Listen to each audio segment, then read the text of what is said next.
प्यारे दोस्तों, टोनी चिड़िया की शादी कालू कौवे से होती है। टोनी चिड़िया अपनी साथ के साथ घर में बहुत खुश थी। घर में और किसी चीज़ की कमी नहीं थी। सास उसका बहुत ख्याल रखती थी, लेकिन अगर कमी थी तो औलाद की।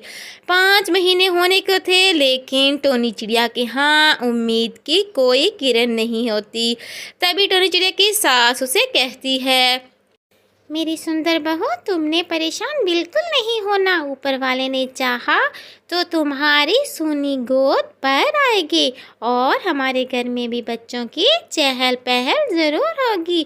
टोनी चिड़िया अपनी सासू माँ की हौसले वाली बातें सुनकर खुश हो जाती है। टोनी चिड़िया और उसकी सास का आपस में बहुत प्यार मोहब्बत का रिश्ता था। बाकी सारी पंछी उनके प्यार मोहब्बत से बहुत जला करते थे। एक दिन टोनी चिड़िया उड़ते उड़ते अपने पति को ढूंढ रही होती है कि कालू कौवा कहाँ पर है। टोनी चिड़िया मन ही मन में बहुत खुश होती है। वो कालू कौवे को एक खुशखबरी सुनाना चाहती थी। वो कालू कौवे के पास आकर घोंसले में बैठ जाती है, लेकिन कालू कौवे को कुछ नहीं कहती कि कालू कौवा खुद ही समझ जाए कि टोनी चिड़िया आखिर घोंसले में क्यों बैठी है।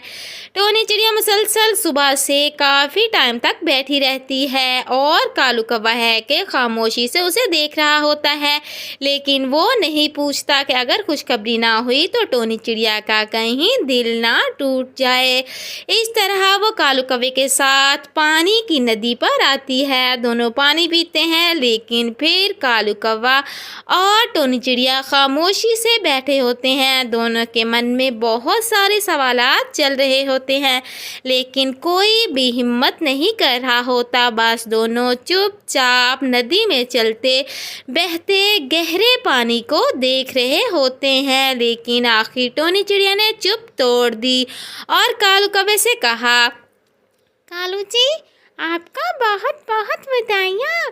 आप पिता बनने वाले हैं। मेरी गोद भर आई है। ऊपर वाले ने हमारी दुआ सुन ली। तभी वहाँ पर उनकी सासू माँ आ जाती है, जो कि टोनी चिड़िया को डांट रही होती है कि बहू, तुम घर पर आराम करो। तुम ऐसे बाहर क्यों चले आई हो? तुम्हें अब बहुत एहतियात करना होगा। बहुत देर बाद ऊपर वाले ने हमारी दुआ सुनी है। तभी कालू कौवे को सासू माँ कहती है कि तुम अपने काम पर जाओ और बहू, तुम चलो मेरे साथ घर पर। आइंदा तुम अकेले बाहर कभी मत आना। टोनी चिड़िया बेचारी अपने बिस्तर पर आराम कर रही होती है। तभी उसके पेट में बहुत ज़ोरों की दर्द शुरू हो जाती है। वो चिल्ला रही होती है मदद के लिए। अरे अरे सासू माँ, मेरे पेट में बहुत दर्द हो रही है। मेरी मदद करें। सासू माँ उसकी आ जाती है। वो खुद बहुत परेशान होती है। उसे कुछ समझ नहीं आ रही होती कि आखिर वो क्या करे। तभी वो सोचती है, क्यों ना मैं कालू कौवे को कॉल करके बुला लूँ। सासू माँ बहुत परेशानी और घबराहट में, उसे कोई समझ नहीं आ रही होती इसका मोबाइल कहाँ पर है। लेकिन वो बेचारी टोनी चिड़िया के पास आकर बैठ जाती है। टोनी चिड़िया दर्द से बहुत चिल्ला रही होती है, मामा जल्दी करें।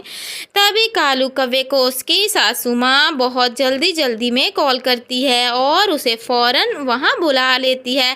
कालू कौवा तुरंत ही आ जाता है। वो टोनी चिड़िया को हौसला देता है, मेरी जान, तुम फिक्र मत करो। तुम्हारे पेट का दर्द आखिर क्यों शुरू हो गया? तुमने कोई ऐसी वैसी चीज़ तो नहीं खाई। तभी कालू कौवा टोनी चिड़िया को साथ लेकर डॉक्टर के पास जाता है। टोनी चिड़िया को बहुत तेज़ दर्द हो रही थी, इसलिए वो जल्दी उड़ रही थी, लेकिन कालू कौवा तेज़ चलते हुए भी टोनी चिड़िया से पीछे रह जाता है। कालू कौवा तो खुशी से फूले नहीं समा रहा होता है। वो सभी जंगल के पंछियों को फल तकसीम कर रहा होता है। सभी उसे बहुत बहुत बधाइयाँ दे रहे होते हैं। कालू कौवे कहाँ 10 बच्चे होने वाले हैं। किसी भी पंछी को तो उस पर यकीन ही नहीं हो रहा था। तभी उसकी सहेली टोनी चिड़िया से मिलने आती है। वो टोनी चिड़िया को बुला रही होती है, टोनी चिड़िया, कहाँ हो आखिर तुम? तभी टोनी चिड़िया आ जाती है।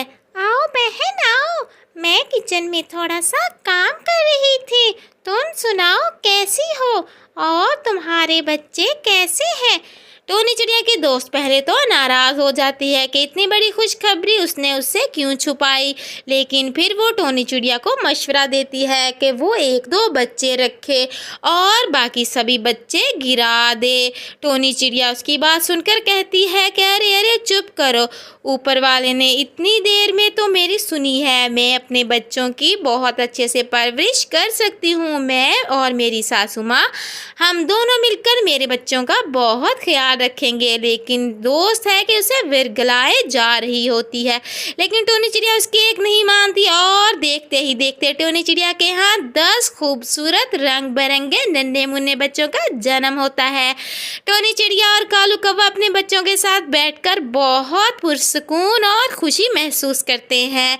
टोनी चिड़िया ऊपर वाले का बहुत बहुत शुक्र अदा करती है कि उसने उसकी दुआ सुन ली और उसे इतने सारे बच्चों से नवाज दिया। इस तरह कालू कौवा टोनी चिड़िया अपने बच्चों के नाम रखने में मसरूफ हो जाते हैं। कोई कहता है इनका नाम चिंकू रखा जाए, पिंकू रखा जाए, नीलू रखा जाए और सफ़ेद। ऐसे ही वो आपस में हल्का फुल्का प्यार मोहब्बत से झगड़ रहे होते हैं।